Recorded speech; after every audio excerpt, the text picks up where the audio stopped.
Have you ever wondered how your Uncle Mike let himself lose his entire retirement savings in a matter of months, in the process losing custody of his only two kids and thereby his last will to live? Well, look no further.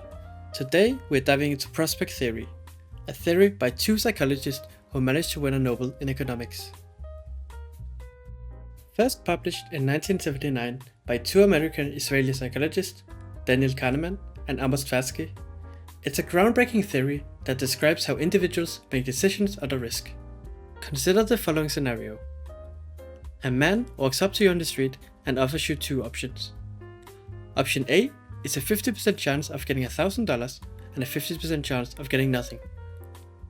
Option B is a 100% chance of getting $450, no questions asked.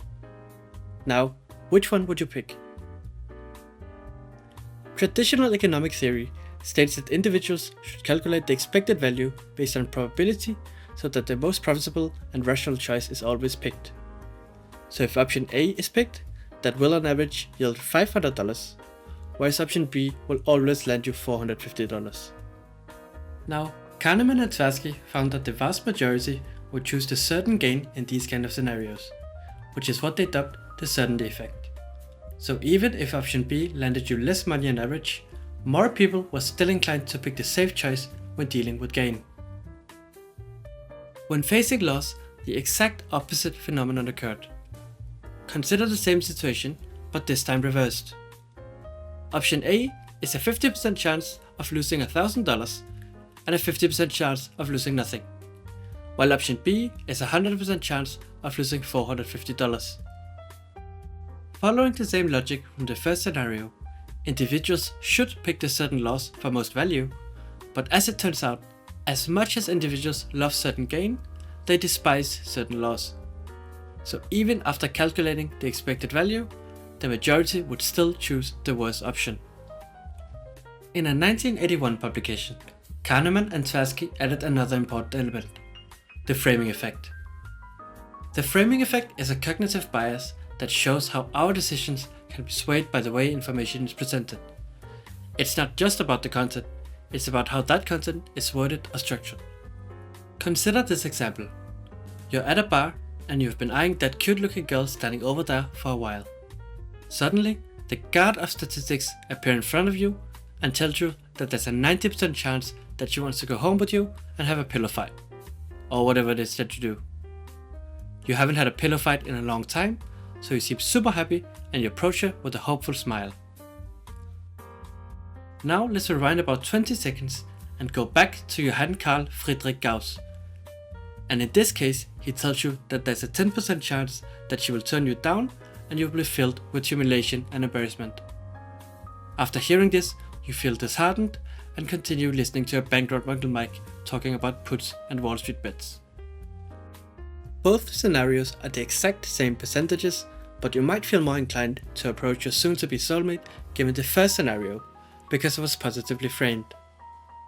That is essentially the framing effect, and it can change whether you spend the rest of your life alone and miserable, or spend the next 50 years growing old with the one and only. For the prospect theory, Kahneman and Tversky proposed an S-shaped value function. The perception of gain and loss is dependent on where you currently find yourself on the curve and where you want to be. So if you're standing in Origo, you would perceive the green area as a win and the red area as a loss. If you're already in a winning scenario, you become risk adverse because the opportunity for loss is much bigger than the opportunity for gain. And if you have lost a lot, you become risk seeking because it can't really get that much worse. Let's have an example. Imagine you just turned 20 years old and you've never felt the touch of a woman. Imagine that you then pull yourself together, get new clothes, a fresh haircut, and wash away the smelly gorgonzola from your armpits. The first night in the club, you suddenly find yourself in a conversation with a young woman, and you end up at your place, pillow fighting or whatever. That first experience will feel amazing. With your newfound confidence and beautifully crafted pickup lines, you then go out and pick up a new girl every night for an entire year. After a year, you still enjoy it, but you've probably grown pretty tired and your Pringles tube is not as full as it used to be. Tversky and Kahneman dubbed this phenomenon diminishing sensitivity.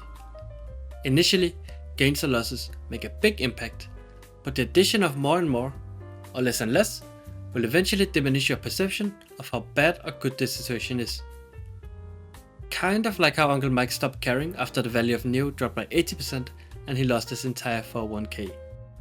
Finally, the pain of a loss also hurts significantly more than the pleasure you would get from an equivalent gain. So if Uncle Mike stole $100 from you, it would feel much worse than the happiness you would get if he suddenly gave you $100 for dressing you up as a girl when you were 7.